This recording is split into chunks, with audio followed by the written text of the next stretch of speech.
Bonjour à tous, alors dans cette vidéo je vais vous parler de 6 raisons qui me font dire que le Valais a été colonisé. Avant d'entrer dans le vif du sujet, j'ai deux choses à faire.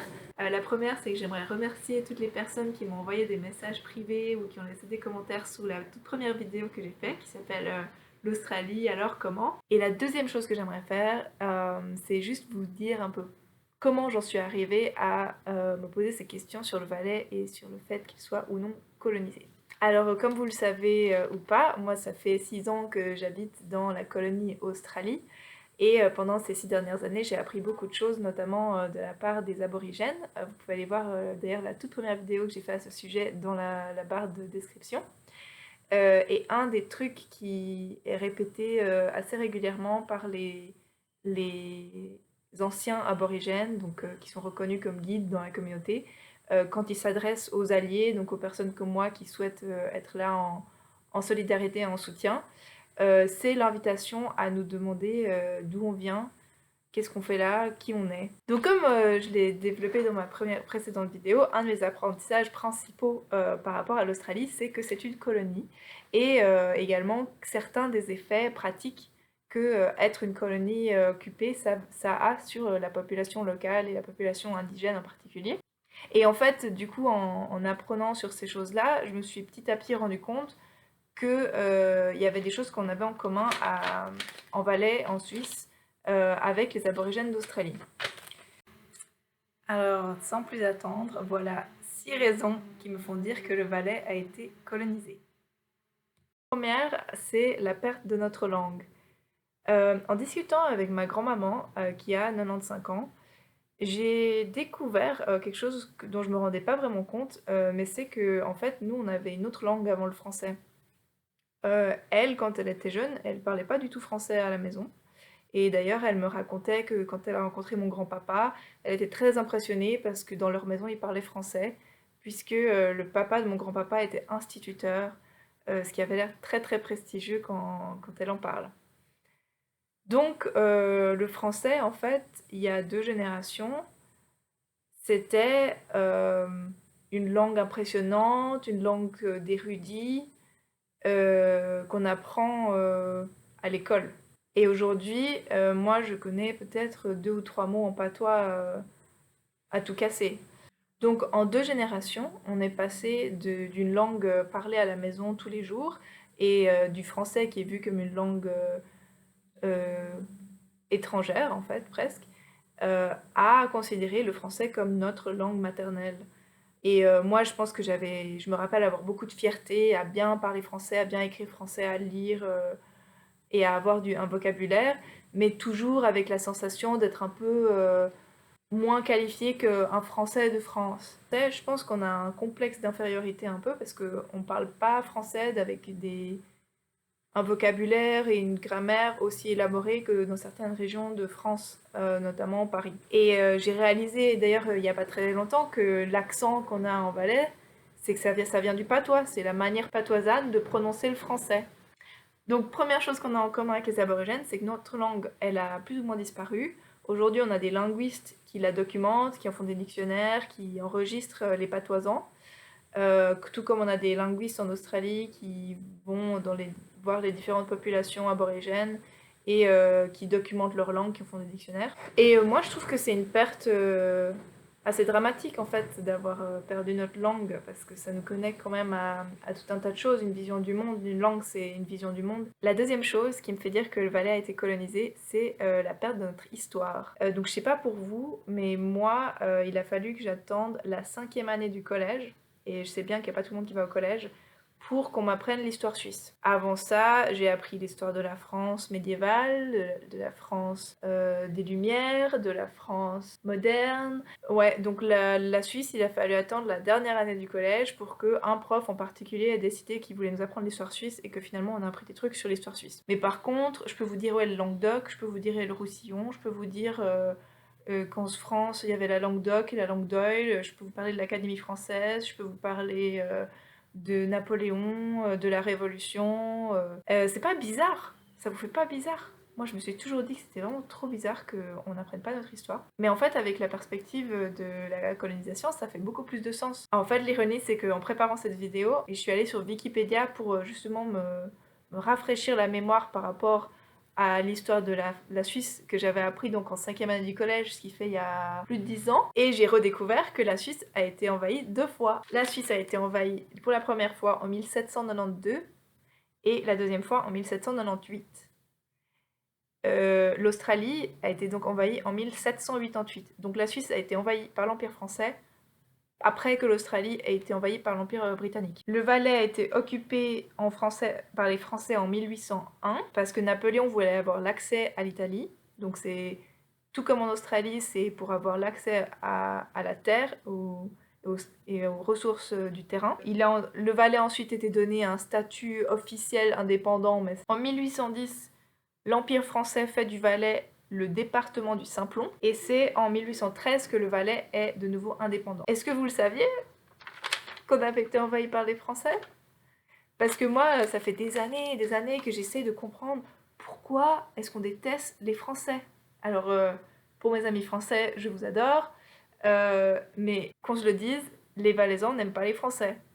Alors moi j'ai cherché des explications dans tous les sens, je me disais non mais c'est une différence de culture, ou alors je me suis dit c'est le fait que les Français ils se moquent des Suisses en disant les petits Suisses ils sont lents, gna. Mais un autre angle qui peut expliquer cette attitude anti-français qu'on trouve dans pas mal d'endroits en Suisse, c'est que d'une certaine manière on a toujours une relation de colonisé par rapport à la France, pas nécessairement du point de vue financier, mais du point de vue culturel. Pour ce qui est de la Suisse francophone, on est quand même très très dépendant de la France et de l'histoire de la France, de l'Académie française, pour ce qui est de la langue. Et en fait, ça n'avait pas vraiment de sens pour moi, parce que l'autre chose qu'on entendait, c'est que bah, la Suisse est riche, en Suisse on est bien, en Suisse on a ci, en Suisse on... Enfin, on nous répétait beaucoup en quoi la Suisse est meilleure que la France. Donc si la Suisse est autant meilleure que la France que ça, pourquoi est-ce qu'on a cette réaction hyper émotionnelle? Et bah moi je pense que en général, dans la vie en général, on est défensif quand on n'a pas confiance en soi, quand on ne sait pas vraiment qui on est et on est un peu subjugué à l'autre, et du coup on prend les choses très personnellement. Et c'est pas étonnant si on considère que d'un point de vue culturel, on est d'une certaine forme colonisé à une force qui est en dehors de nous en fait, et sur laquelle on n'a pas de réel pouvoir. Ce qui m'amène à la troisième chose qui me fait dire que le Valais a été colonisé, c'est qu'on a perdu nos modes de vie. De nouveau, en discutant avec mes grands-parents de 95 ans, j'ai découvert que quand eux ils étaient jeunes, il n'y avait pas d'argent dans leur vallée. C'est seulement quand ils ont commencé à vendre les fruits rouges, les fruits des bois, les champignons au marché des villes, qui a commencé à avoir de l'argent dans les vallées. Donc avant ça, on vivait un mode de vie qui n'était pas capitaliste, qui n'était pas centré sur l'argent. Je sais pas exactement à quel point, parce que les gens étaient quand même propriétaires de terrains, propriétaires d'alpages, de maisons, etc. Mais a priori, il y avait très peu d'argent, quoi. Également, on a perdu notre vie semi-nomadique, puisqu'avant, selon les saisons, les gens se déplaçaient soit à l'alpage, soit à la vigne, et ils y restaient quelques semaines. C'était dans des abris moins élaborés que la maison principale, mais quand même qui étaient des abris permanents, qui aujourd'hui sont les Mayens, les Mazos, les Guérites, etc.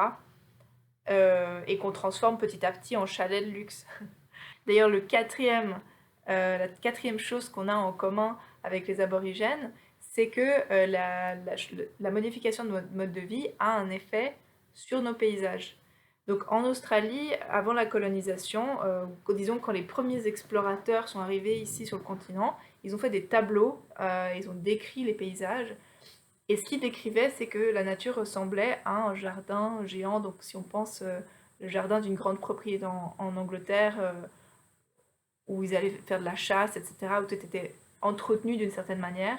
C'est à ça que ressemblaient les paysages sur le continent dit australien. Et aujourd'hui, on peut comparer les tableaux de l'époque avec les photos d'aujourd'hui, et on voit que la végétation a poussé énormément et a enlevé cette caractéristique entretenue parce que c'était bel et bien entretenu. En fait, les aborigènes avaient des techniques d'utilisation du feu pour maintenir le paysage et pour le façonner d'une manière qui leur permette de chasser plus facilement. Ben, en Suisse, aujourd'hui, on voit un phénomène un peu similaire sur les alpages, où comme il y a de moins en moins de vaches, puisque c'est un mode de vie qui est de moins en moins sustainable, qui est de moins en moins faisable en fait financièrement, ben, les alpages sont en train d'être envahis par des petits arbustes, les prairies disparaissent, donc il y a certains types d'insectes qui disparaissent, et les oiseaux qui se nourrissent de ces insectes-là disparaissent aussi. Donc en perdant notre mode de vie, on a aussi un effet réel sur le paysage, en plus bien entendu les constructions en dur, les chalets, les stations de ski qui architecturalement transforment le paysage. Il y a une transformation des systèmes naturels en fait. Le cinquième élément qu'on a en commun avec l'Australie, là c'est plutôt au niveau suisse, mais c'est qu'on a aussi enlevé des enfants à leur famille sous couvert de protection sociale. Donc je sais pas si vous êtes au courant, moi j'étais pas au courant jusqu'à il y a pas très longtemps, mais en Suisse on a une population indigène qui s'appelle les Yéniches et qui est une population nomade qui se déplace sur le territoire. Et bah, moi quand j'étais enfant, on m'encourageait à aller vendre des timbres pour une association qui s'appelait Pro Juventute, qui était soi-disant pour le bien-être des enfants. Bah, il s'avère que cette association était en fait fondée par un eugéniste et qu'elle a contribué à enlever des enfants aux populations yéniches pour les placer dans des familles sédentaires. Alors je connais pas vraiment le détail de cette histoire. Peut-être que c'est lié à cette histoire d'enfants qui étaient placés dans des fermes pour travailler gratuitement.